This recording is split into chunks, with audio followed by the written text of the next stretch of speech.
வாங்க ஆடி மாதம் அம்மன் special recipes பார்க்க போகலாமா? ஆடி 19ஆம் நாள் பால் கேசரி. கேசரி ரெடி பண்ணிடலாம். ஒரு பேனில் 2 ஸ்பூன் நெய் விட்டுக்கிறேன்.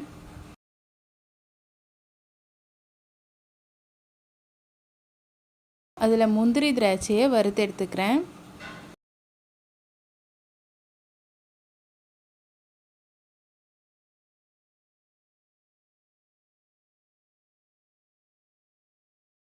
முந்திரி திராட்சை நல்லா வறுந்துருச்சு. இப்போ நம்ம அதை தனியாக எடுத்து வச்சுக்கலாம் ஒரு பிளேட்டில்.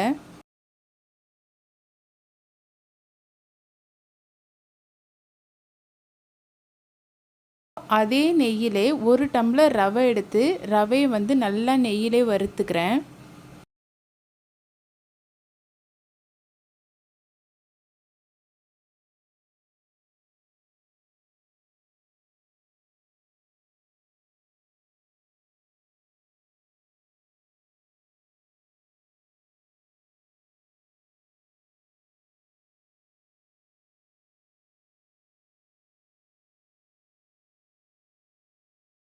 ரவை நல்லா வறுத்தாச்சு.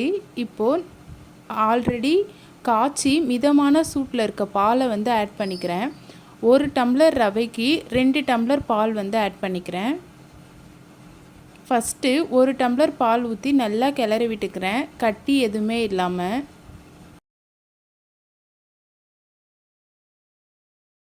திரும்ப இன்னொரு டம்ளர் பால் ஆட் பண்ணிக்கிறேன்.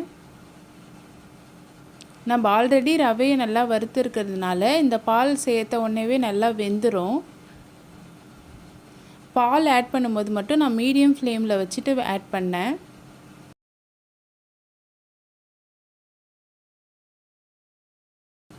எதுவுமே கட்டி எதுவுமே இல்லாமல் நல்லா கிளறி விட்டுக்கிறேன்.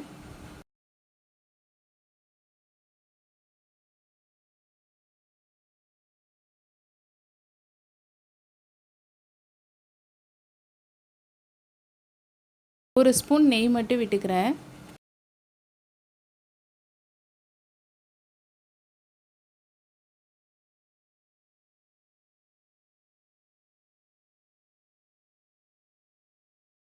ஒரு டம்ளர் ரவைக்கு நான் 1 டம்ளர் சர்க்கரை ஆட் பண்ணிக்கிறேன்.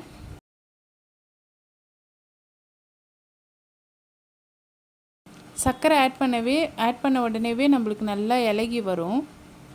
இந்த டைம்லேயும் நல்லா கட்டி இல்லாமல் கலந்து விட்டுக்கலாம்.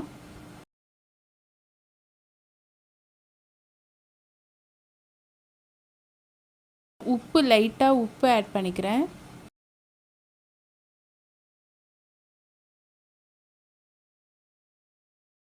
ஆல்ரெடி வறுத்து வச்சிருந்த முந்திரி திராட்சையும் ஆட் பண்ணிக்கிறேன்.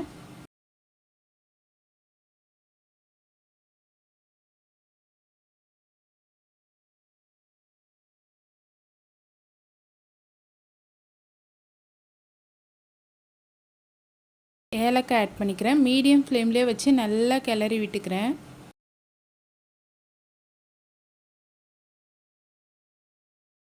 ஒரு ஸ்பூன் நெய் விட்டுக்கிறேன்.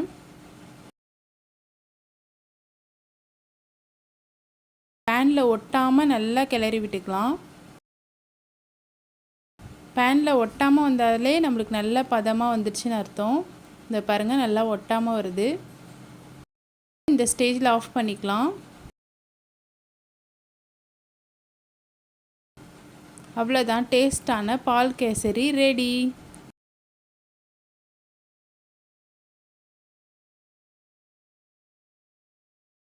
நீங்களும் ட்ரை பண்ணி பாருங்கள். இந்த ரெசிபி உங்களுக்கு எப்படி வந்துச்சுன்னு சொல்லிட்டு எனக்கு மறக்காமல் கமெண்ட் பண்ணுங்கள்.